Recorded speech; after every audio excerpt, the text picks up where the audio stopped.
it is acceptable to use one of the spare breakers to power a panel for machine use under certain conditions. Firstly, breaker capacity must be considered. The spare breaker must be rated for the current draw of the machine and any future loads that may be connected to the panel. Secondly, transformer capacity. The 575 to 480 volt transformer must have sufficient capacity to handle the additional load of the machine. Thirdly, load calculation. The total load in the transformer, including the machine and existing lighting load, must not exceed the transformer's rated capacity. Fourthly, circuit protection. The breaker must be properly sized and protected by appropriate fuses or trip units to ensure safe operation. Fifthly, NEC compliance. The installation must comply with all applicable National Electrical Code requirements, particularly Article 450 for transformers and Article 430 for motors. Additional considerations are as follows. It is advisable to install a separate meter to monitor the energy consumption of the machine. Label the breaker and panel clearly to indicate that it is intended for machine power. Inform facility management about the change and ensure that the spare breaker is no longer considered available for future lighting needs. After installation, perform a thorough inspection and testing of the breaker, panel, and wiring to verify proper operation and safety. When assessing breaker capacity, it is crucial to determine the machine's full load amperage, also known as FLA, from its nameplate. Add a safety factor, typically 25%, to account for motor starting currents or intermittent loads.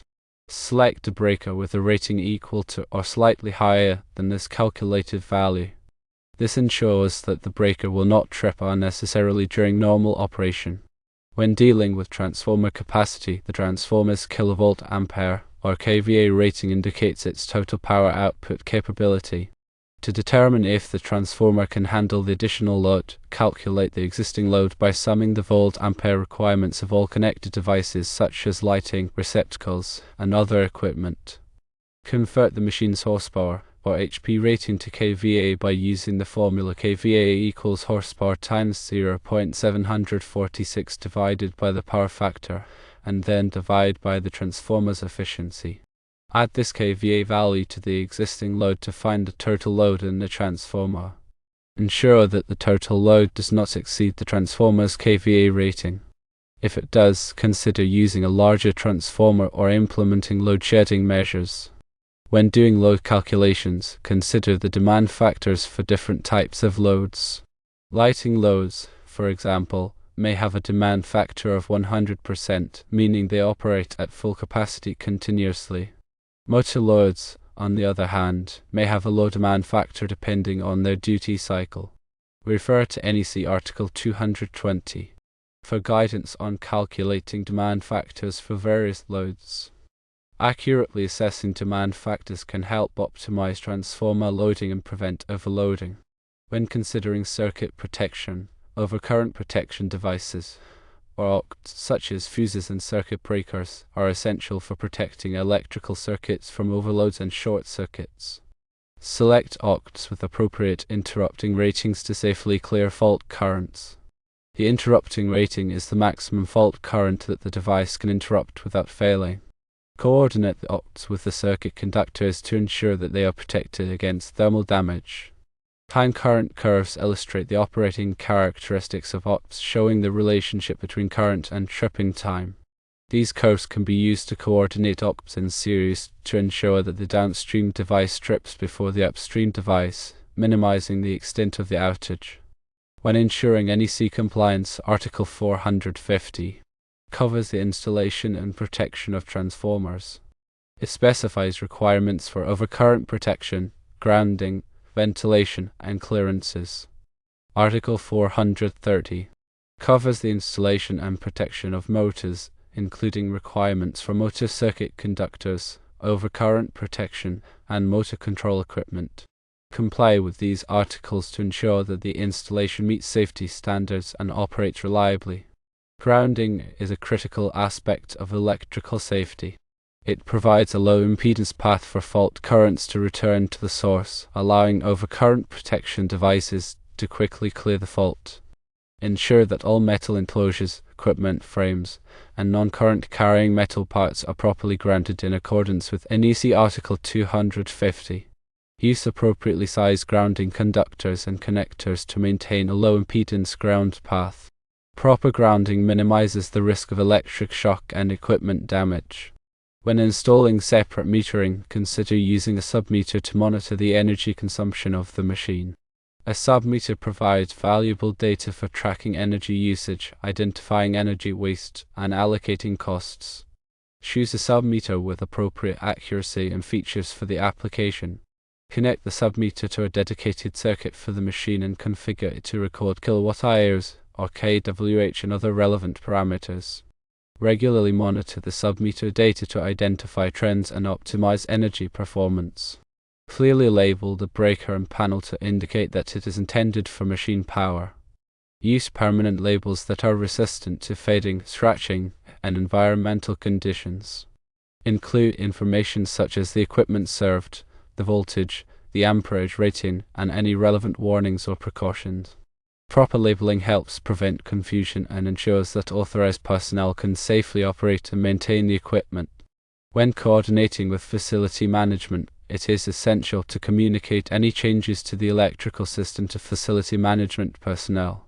Provide them with detailed information about the new machine, its power requirements, and any modifications to the electrical system.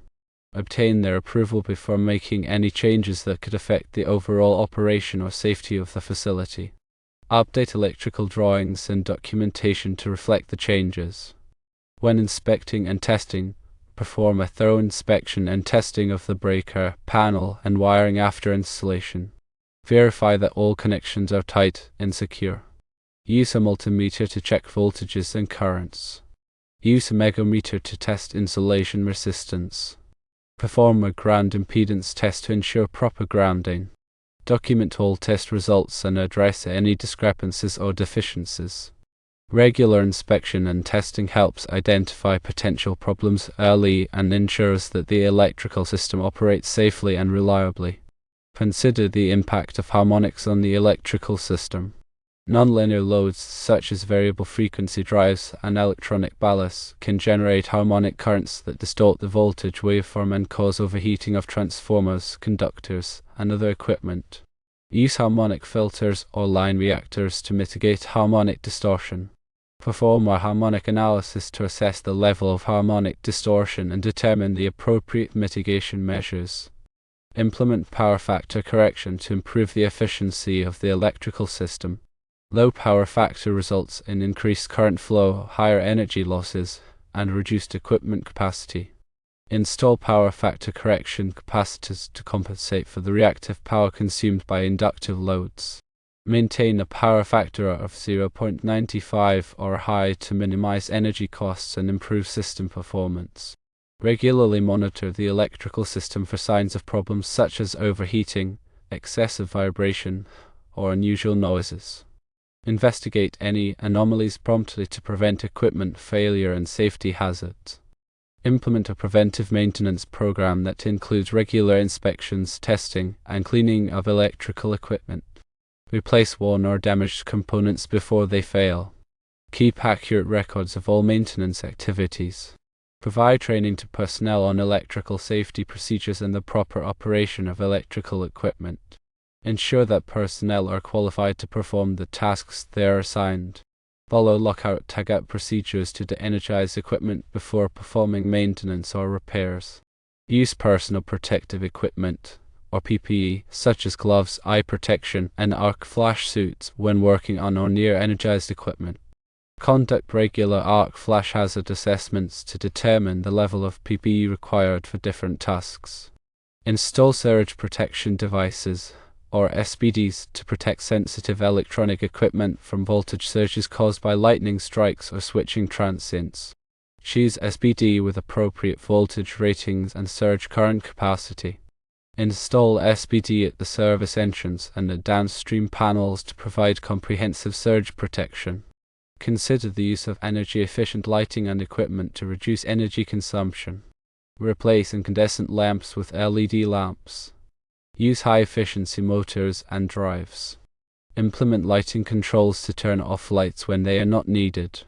Evaluate the cost-effectiveness of different energy efficiency measures and prioritize those that offer the greatest savings. Implement a comprehensive energy management program to monitor and control energy consumption. Set energy reduction goals and track progress towards those goals. Use energy management software to analyze energy data and identify opportunities for improvement. Regularly communicate energy performance to employees and stakeholders. Consider the use of renewable energy sources such as solar photovoltaic or PV systems to generate electricity on site. Evaluate the feasibility of installing a solar PV system based on factors such as available roof space, sunlight exposure, and local incentives. Obtain the necessary permits and approvals before installing a solar PV system. Integrate the solar PV system with the existing electrical system in accordance with the NEC Article 690. Regularly inspect and maintain the solar PV system to ensure optimal performance. Consider the use of battery energy storage systems, or BESS, to store excess energy generated by solar PV systems or other sources. BESS can provide backup power during outages, reduce peak demand charges, and improve grid stability. Choose a BESS with appropriate capacity and power rating for the application. Integrate the BESS with the existing electrical system in accordance with applicable codes and standards. Regularly monitor and maintain the BESS to ensure optimal performance.